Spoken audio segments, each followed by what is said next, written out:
Hello, friends. In this episode of learning the methods and techniques of film editing, we will talk about the different shots that the editor uses while telling a story. He uses a number of shots like an establishing shots, master shot, and uses narrativization techniques like flashbacks, flash forwards, and uses shots like inserts, etc. The experience of watching a cinema is often very similar to that of a theater performance. The only difference is, in this case, the audience is invisible and he can move into the scene where the actors are performing. He can get close to the characters, he can even be placed at a point where he can see the entire scene together. To establish a scene, like a theater backdrop or the mise-en-scene that is present in the scene, what we need is called an establishing shot.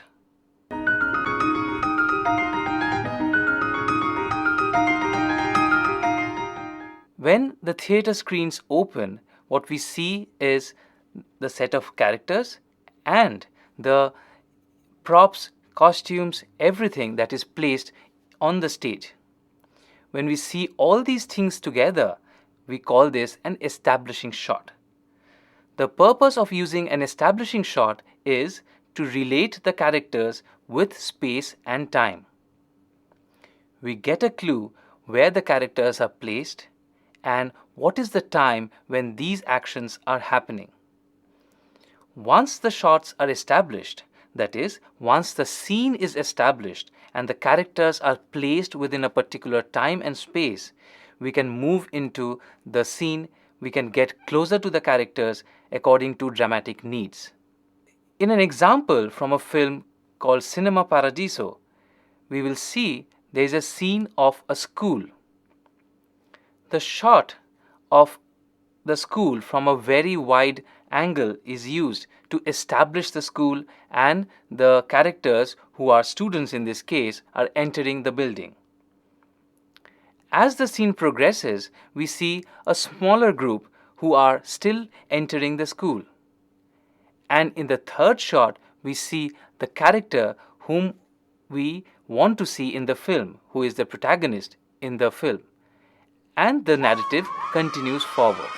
In this case, we establish the school first, then we establish a smaller section, and then we get into the details of the scene.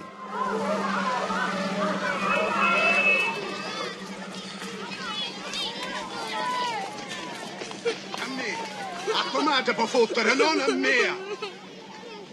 Prenditi un pezzo di carta e vai a fare un carabiniere! Disgraziato! Certo sei! Another example can be cited from the same film where we have a town square during the night. The space is established as well as the time with the light and all these things. The scene is established and then we move into the details of what is happening within the scene. These shots are called establishing shots. Disgraziato. Magari vuoi sempre con me a celato. Bella pellicola, un picciotto travagliava troppo buono. Peccato che era sfortunato. Ma io che ci fece fare da accattare la barca? Minchia, non dura niente, capisse.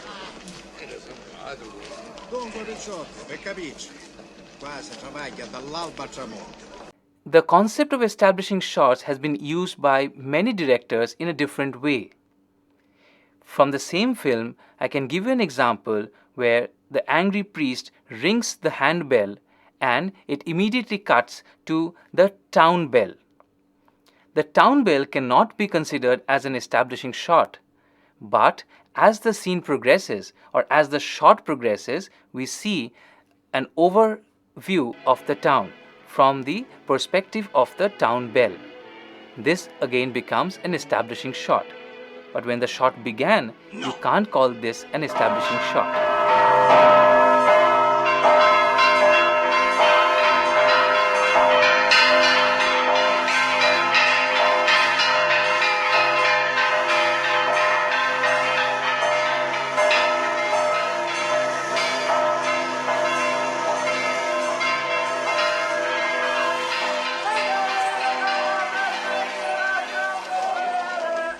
Many film directors have used the concept of establishing a scene with sound. Let me give you an example. We enter a school scene, but not with a wide shot. We start with a schoolboy writing something on a piece of paper. The next shot, we see 2-3 students writing on a piece of paper. And maybe the third or the fourth shot actually establishes a classroom with a teacher teaching something to the students.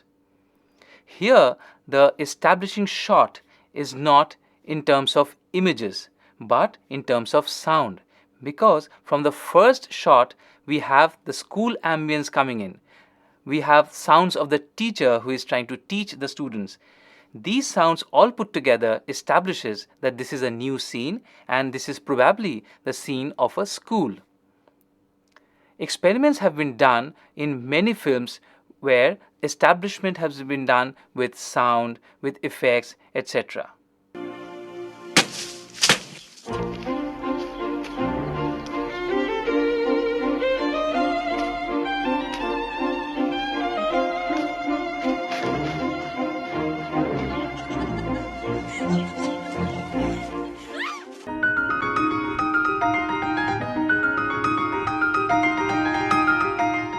The next kind of shot that we are going to discuss is called a master shot. A master shot is essentially not an establishing shot. Say, for example, we have a scene within a room and there are 2-3 people talking to each other. The first take that the director will try to take is called a master shot, which is a wide shot where we see all the characters and their relative positions. Now the actors will act out whatever is there in the scene. They react, they stand up, they talk to each other, and all these things are happening on the master shot. This is more or less like watching theatre, where the audience is placed at a point where he can see. He can actually pick and choose what to see. He can look at character A, he can also look at character B. He can also look at character C, who is not at all participating in this entire conversation. After this master shot is taken, the director takes closer shots where he thinks the dramatic emphasis needs to be established. Let us see an example from a film. Here we see a boy who is having dinner with 2 kids, a character, a male character, and a female character who joins the scene. In this particular case, we will see that the director has taken a master shot. In the master shots, everything is happening at the same time. That is, the boy is singing a song and the lady joins in. The father is reacting, the boys who are there are dancing. All these things are happening. As an audience, I don't know what is happening actually with the character. And as I am trying to build the narrative, it's not possible for me to really see what is happening with the characters. Now, if we see the edit, we will notice that the director has tried to emphasize on things that are required for the narrative. Here, we cut close to the boy who is singing. We have reaction shots from the father character. We have reaction shot from the lady character also. We also have another character coming in. The other 2 characters who are there in the scene are not saying anything. So, on the master shot, it was not possible for the audience to know that there is something happening between these 2 characters. It's only when the reaction shots are placed in a particular order, at the particular point, then only the audience can understand there is a relationship that is developing between these characters. And the other character who joins in is not really liking it. These are all based on expressions.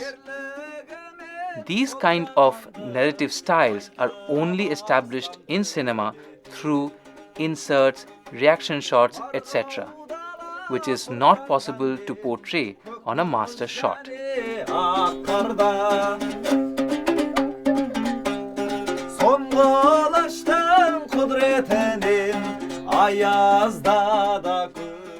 From an example which I already mentioned earlier, from the film called Rules of the Game by Jean Renoir, we see an entire action sequence happening on a wide shot, which can be called a master shot.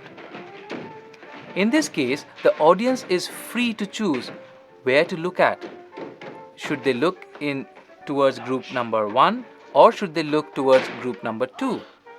This option is open to the audience. This works in this film because the director has played with the mise-en-scène and the layering of characters. In other examples, like a film called 10 by Abbas Kiarostami, the entire film is a collection of 10 master shots, and it's a 1.5-hour film. The master shots are only used because the director wanted to intensify the master shot and the dialogue sequence that is happening within that car. So there are exceptions to the rule, but the general rule is you establish something with a master shot and get closer. In certain cases, you may need to come back to your master shots. Let me give you another example where 2-3 people are talking to each other and the conversation is really intense. During the conversation, it so happens that the 3 or 4 people who are sitting needs to applaud. Maybe that is the point where the editor may choose to come back to the master shot again. This kind of coming back happens with master shots and not with establishing shots. So establishing shots only establish the scene, but master shots establishes a scene and often is used to come back to a wider shot when necessary.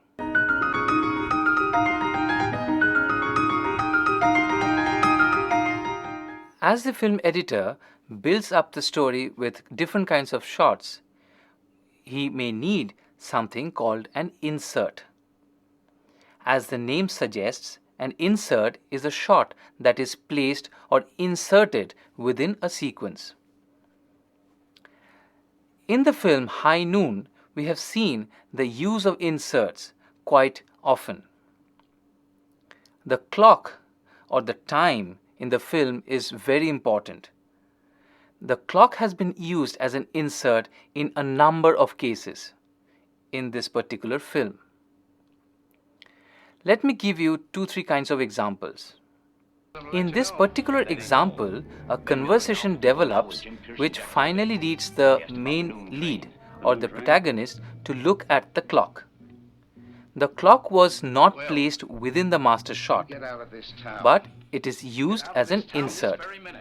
With the eyeline match and everything, we are convinced that the clock is there and it's only there within the scene. In another example from the same film, we'll see that the clock is there in the master shot. Since the clock is there in the master shot and the characters are also looking at the clock, the director preferred not using the insert of the clock because it's already visible. In another example, we'll see that the character looks at the clock. Here, in the master shot, the clock was visible, but the director preferred to use an insert of the clock, which is a closer shot of the clock to emphasize on the time.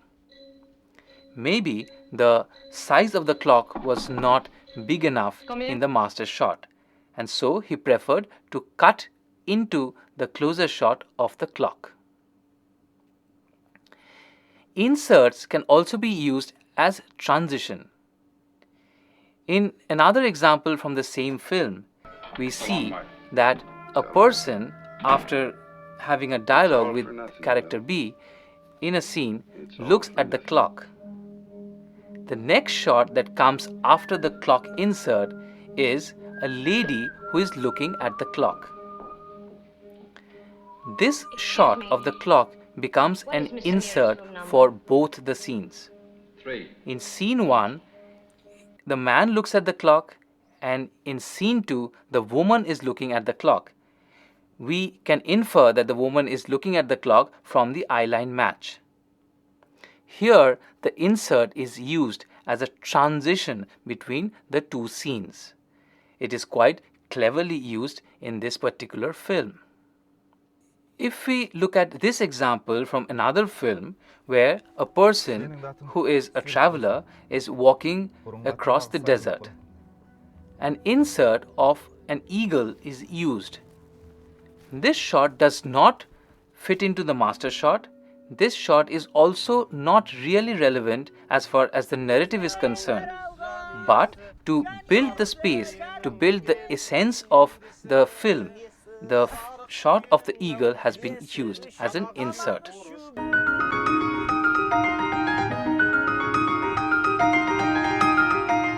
As we were talking about inserts, we mean that the shot or the element that is shown as an insert is something within the scene.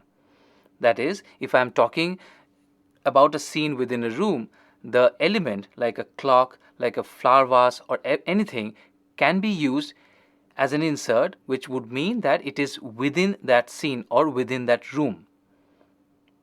Unlike an insert, a cutaway is something that does not belong to that particular space, but is related somehow in terms of space and time. Let's see an example from the film Godfather. Here we have a scene where Godfather is talking to his people inside a room. Within that scene, a shot of the party that is happening somewhere else is used, where the cake is being brought.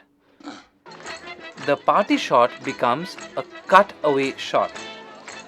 When we come back to the scene continues, and obviously there is a time lapse in between.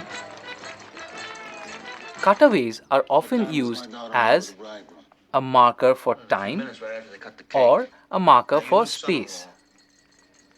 When within a scene which is happening, say around afternoon, we use the shot of sunset. When we come back to the scene, obviously it would mean that it's already evening.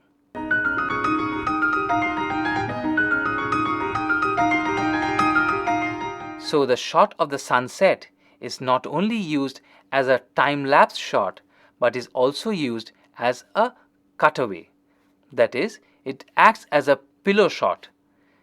A pillow shot is a shot which acts as a pillow between two scenes. If we have a lot of dialogues in the first section of the scene, we use pillow shots like this, like a sunset, and we get into the next part of the scene. It reduces the pace of the edit and starts the scene afresh.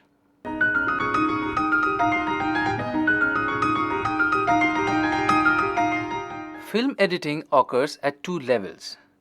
Whatever we were discussing till this point was the micro level of film editing, where we try to match action, where we try to place shots which would make the scene look beautiful and interesting. At the macro level, we do structuring. That is, when the scenes are ready, we play around with the position of the scenes with respect to the entire film. By doing this, a simple narrative can be told in a different way. If the narrative goes back in time, we call this a flashback. When a person narrates incidents from his memories and we actually go into the past, we would say that it's a flashback sequence. When a story is told in a linear fashion, the story may often be uninteresting. In certain cases, it may be boring for the audience. But the same story, if told in a non-linear fashion, That is, we talk about the present, we go to the past, come back to the present, and then again go to the past, and so on, the story may be much more interesting.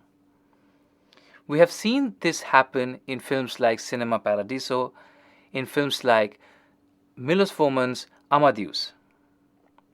In this particular example from Milos Forman's Amadeus, we see Salieri, who used to be the court composer, starts narrating the story of Mozart and his past. While he is narrating the story, the filmmaker goes into sequences which are from his past. This is a typical example of a flashback. The idea of flashback is so deeply established in the audience's mind that it becomes quite easy for anybody to understand that by using flashes or dissolves, if we suddenly show a sequence, it generally means that the person has been through this experience much before the present time. Let's get an example from the film Run Lola Run. In this film, as the girl collides with a character while she was running, the director suddenly uses a sequence of still frames with flashes, where we see the character who actually collides with our character or the girl in different situations. This can be interpreted as a flashback. That is, we get into the story in a very subtle manner of the boy who collided with the girl. This is a very interesting use of the flashback technique. Flashbacks can be a sequence, can be a series of sequences like from films Cinema Paradiso or even Amadeus. It can also be a single shot. Let's take this example from the film. Here, what we see is a man who is staring at the water suddenly gets a flash from his memory. The director uses a single shot of some incident from his past, and in the next shot he comes back to the present time. So here the flashback actually is a single shot. So using flashbacks all depends on the kind of narrative that you are trying to say or portray.